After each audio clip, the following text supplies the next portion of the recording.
छठ के दिन अगर षडानंद कार्तिकेय जी महाराज का नाम लेकर 6 बेलपत्र और उस 6 बेलपत्र पर 6 दुर्वा, 6 पुष्प, 6 अक्षत के दाने रखकर षडानंद कार्तिकेय बाबा के स्मरण कर कर शिवलिंग की जो जलाधारी है उस जलाधारी पर जहाँ अशोक सुंदरी का स्थान है उसी के पास में कार्तिकेय जी का स्थान है। किसी भी छठ पर यदि आप बाबा को वो बेलपत्र, वो दुर्वा, वो पुष्प, वो अक्षत का दाना 6 समर्पित करते हैं, किसी भी छठ के दिन, षष्ठी के दिन स्कंद भगवान का नाम लेकर, स्कंदेश्वर बाबा का नाम लेकर, कार्तिकेय बाबा का नाम लेकर यदि समर्पित करते हैं तो जिंदगी में कितना। तो मनुष्य देवता भी जब चक्कर में पड़ जाते थे, कोई निर्णय तक नहीं पहुंच पाते थे, तब देव अधिदेव महादेव को याद करते थे कि शंकर हमें निर्णय तक पहुंचाए, हमें निर्णय तक पहुंचाए। एक लोटा पानी, एक बेलपत्र, एक पुष्प, एक चावल का दाना व्यक्ति के निर्णय को बदल देता है। महाराज उसका क्या भाव था, वो क्या उसकी किस्मत में कितना दुख लिखा हुआ था, उस दुख को केवल उसका एक लोटा पानी उसको सुख की ओर ले जाता है। एक लोटा जल।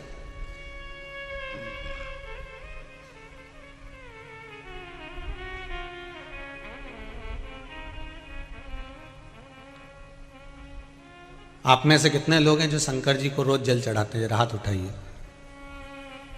बहुत बढ़िया, रख लो, वापिस रख लो, बहुत बढ़िया। हर हर महादेव, धन्यवाद बहुत बहुत। और आप तो चढ़ाओ, साथ में अपनी अड़ोसन, पड़ोसन और पीछे वाली धड़ोसन, इनको भी कहो कि एक लोटा पानी शिव को चढ़ाने में कुछ घटता नहीं है। 3 दोष मिट जाते हैं। पहला वास्तु, दूसरा पितृ, तीसरा कालसर्प दोष।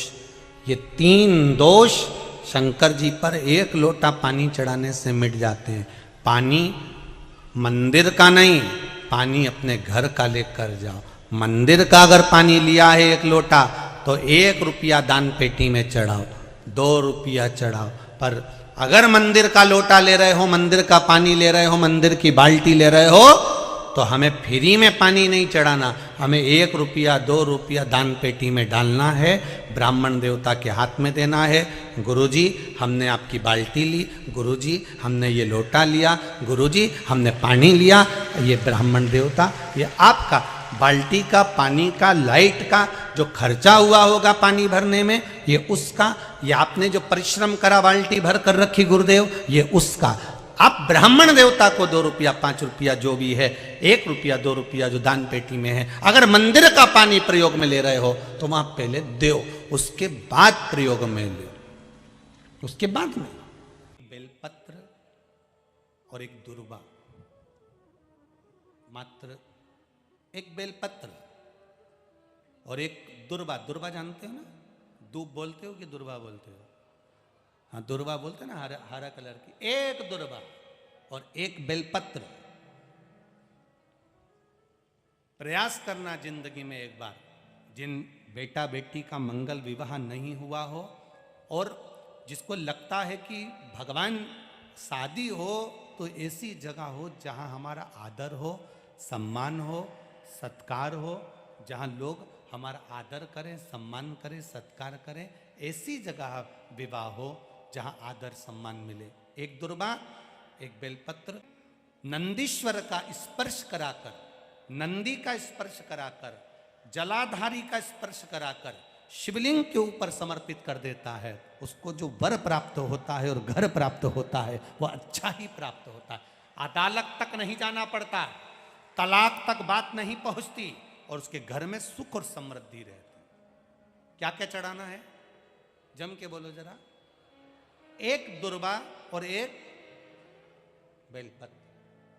बहुत आप लोगों के स्मरण में है कि नहीं हमको नहीं मालूम, पर दो माता ऐसी है, दो जगत जननी ऐसी है कि दुनिया का कोई भी व्यक्ति कितना भी टोना कर दे, चाहे दुनिया का कोई भी व्यक्ति कितनी भी विद्या कर दे, चाहे दुनिया का कोई भी तांत्रिक कोई विद्या करने वाला तुम्हारे ऊपर कितनी भी विद्या कर दे, दो देवी ऐसी है जो उस टोना को, उस विद्या को पलट देती है। और यह हम नहीं कह रहे हैं, देवी भागवत कह रही है। देवी भागवत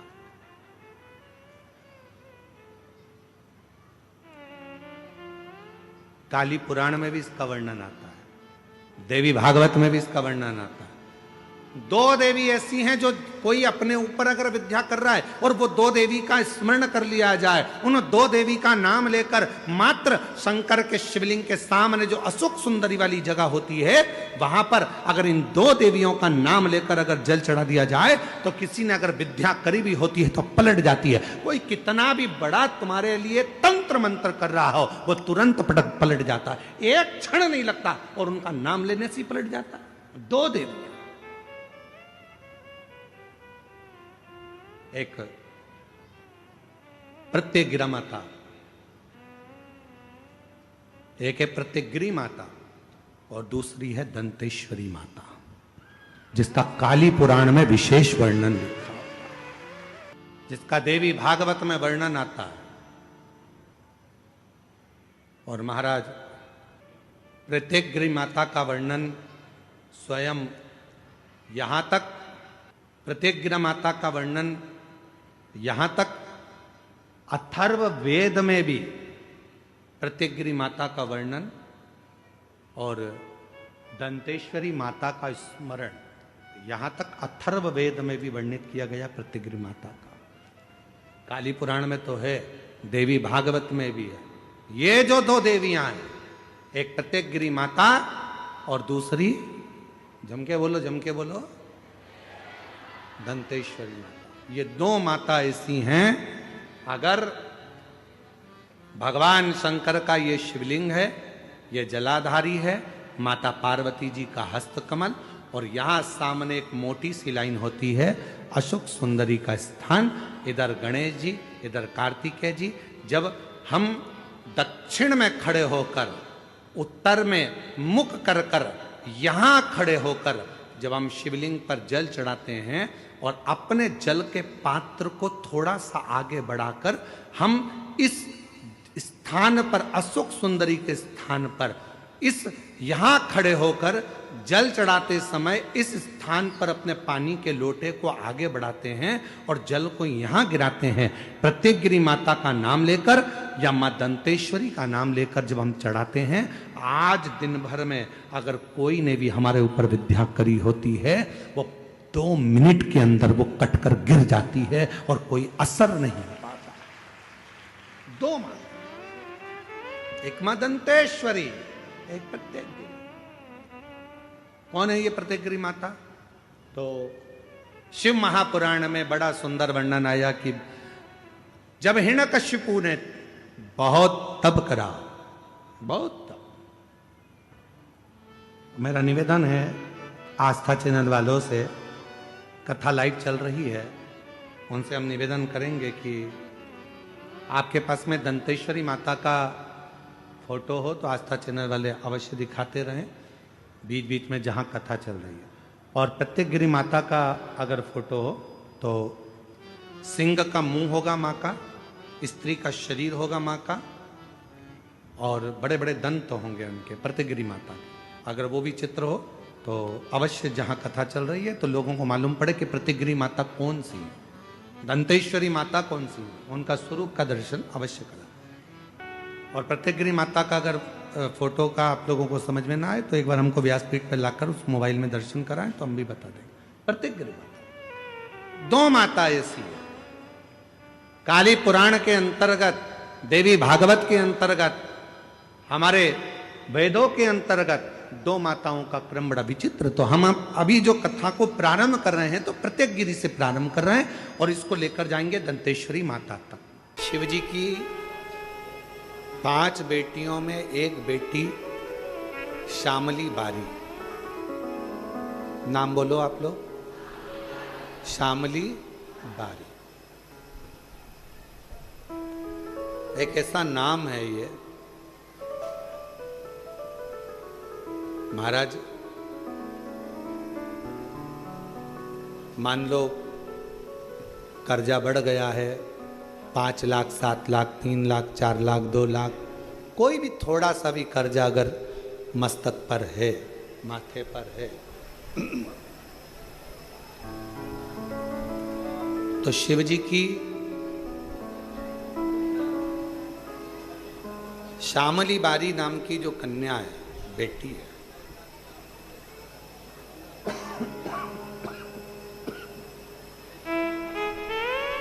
उस बेटी का नाम लेकर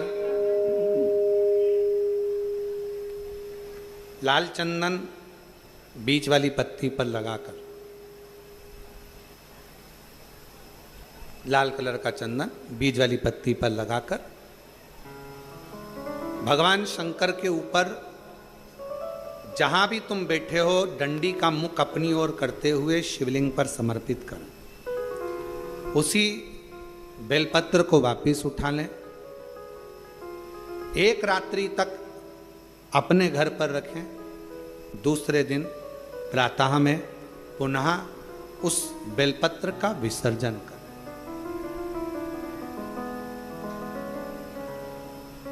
विसर्जन करते समय आपके ऊपर कितना कर्जा है, कितना कर्जा आपके ऊपर है, उसका स्मरण करते हुए, शिव जी से विनय करते हुए और अपनी मेहनत को 4 गुना करो, अपने कार्य को बढ़ाओ।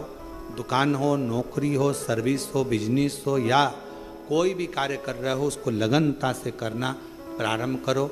धीरे धीरे मेरा भोले बाबा आपका हाथ पकड़ेगा और कर्जे से मुक्त जरूर करेगा। आज के समय में, आज के हिसाब से, आज के समय में थोड़ा सा भी लोगों का कर्जा हो जाता है तो लोग तुरंत सुसाइड करने का विचार करते हैं। शिव महापुराण की कथा कहती है जन्म वापिस नहीं मिलना है। मनुष्य का जो जन्म मिला है बड़ा मुश्किल से मिला। किसी माता पिता ने आपको पाल पोस कर कितना बड़ा किया है, उस माँ से पूछो जो रात रात भर तुम्हें टीका लगा शरीर में और रात रात भर जागती रही और करवट बदलाती रही तुमको गोदी में लेकर।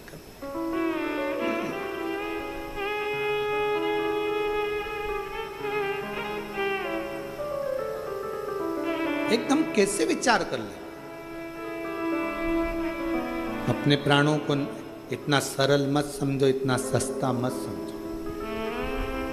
कर्जा तुमने लिया है ना तो चुकाओगे भी तुम, मेहनत भी तुमको करना है, परिश्रम भी तुमको करना। बस अपने मन को मजबूत बनाना कि मेरा कुबेरेश्वर बाबा, उसको कुबेर भंडारी कहते हैं।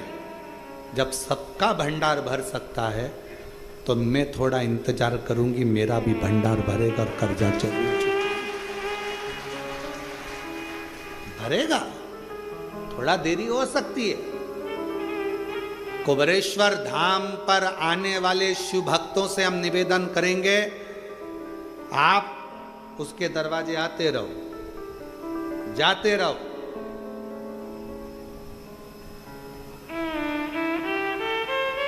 कभी तो सुनेगा मेरी भी पुकार को, कभी तो सुनेगा मेरी भी पुकार को, कभी तो भरेगा मेरे भी भंडार को, कभी तो भरेगा मेरे भंडार को। मेरा पिता है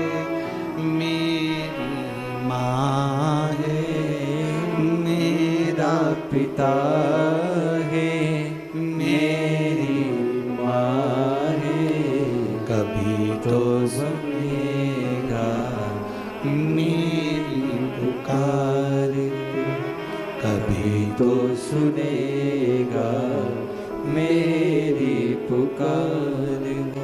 वो सुनता, थोड़ा देरी हो सकती, थोड़ा समय लग सकता। अपनी जिंदगी को, अपने जीवन को सफलता की ओर वही लेकर जाता है जिसने जिंदगी में थोड़ा संघर्ष किया। पैसा कमाओगे, लोग जुड़ेंगे, सब आपके पास आएंगे, जो चाहिए वो आपके पास होगा।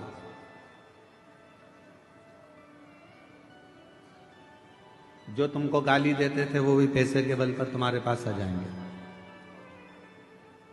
जब तुम्हारी सत्ता चलेगी, तुम्हारा वैभव चलेगा, सब तुमको प्रणाम भी करेंगे, नमन भी करेंगे, आदर भी करेंगे।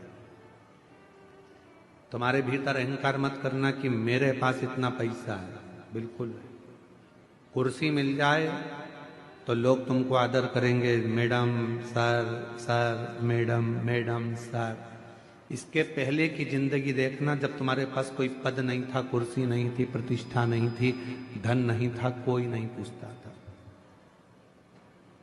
कुर्सी मिलने के बाद तुम्हें पूछ रहा है, पद मिलने के बाद तुमको पूछ रहा है, पैसा मिलने के बाद तुम्हें पूछ रहे हैं। मतलब ये सम्मान तुम्हारा नहीं है, ये उस कुर्सी का सम्मान है, ये उस पद का सम्मान है, ये उस पैसे का सम्मान,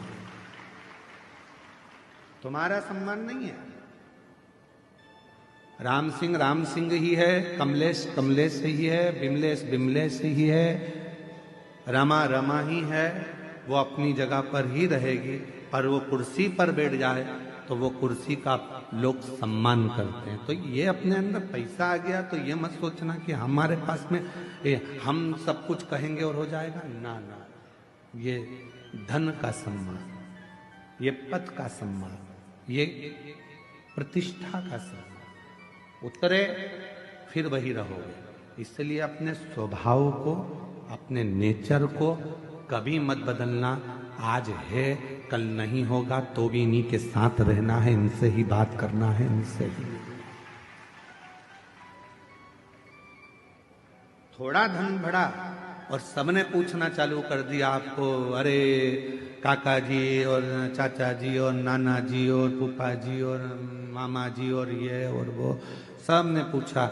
और जब नहीं था कोई पूछने नहीं आता था।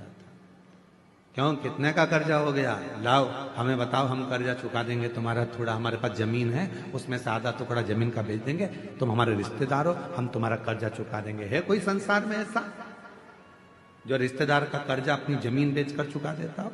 नहीं। फिर धीरे धीरे तुमने तो नहीं दिया, उसने मेहनत करी, संघर्ष करा, परिश्रम करा, फिर खड़ा हुआ और फिर आगे बढ़ा। अब जितने रिश्तेदार थे वो कहते हैं ये तो हमारा ही अपना वाला है, अपने ही परिचित है, अपना ही है। ये आपका सम्मान नहीं है, आपके धन का सम्मान। इसलिए अहंकार पैदा मत होने देना कि मेरा सम्मान इतना हो रहा है ना, तुम्हारा नहीं है, तुम्हारे धन का सम्मान है। गया फिर कोई नहीं पूछेगा। आप कोई ऊंचे पद पर बैठ जाओ, मालूम पड़े कोई बहुत बड़े मंत्री संतरी कलंतरी बन गए, कोई अधिकारी बन गए, कोई बहुत बड़ी कुर्सी तुमको मिल गई, कोई तुम कहीं के थानेदार बनकर बैठ गए, तुम कहीं के बहुत बड़े कलेक्टर और बहुत बड़े पदाधिकारी बनकर बैठ गए, तो ये मत सोचना कि तुम तो ना जाने बच्चे कुर्सी है तुम्हारे पास में तो पूछा जा रहा है। जिस दिन रिटायर हो जाओगे उस दिन तुम्हारे घर के लोग ही तुमको नहीं पूछ पाएंगे, ये निश्चित है। कुर्सी का पद है, कुर्सी का पद है, कुर्सी का सम्मान, सम्मान पद का होगा।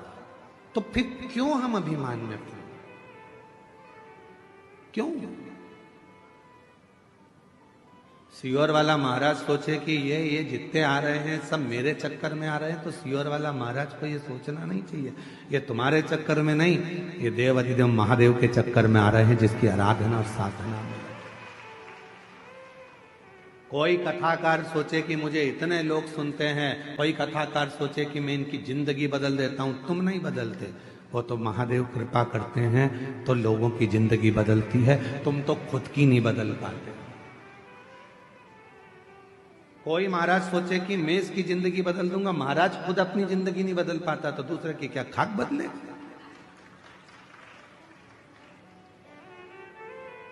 कभी ये विचार मत करना कि मैं कुछ कर रहा हूं, भोले आपकी कृपा से सब काम हो रहा, शंभु आपकी कृपा से सब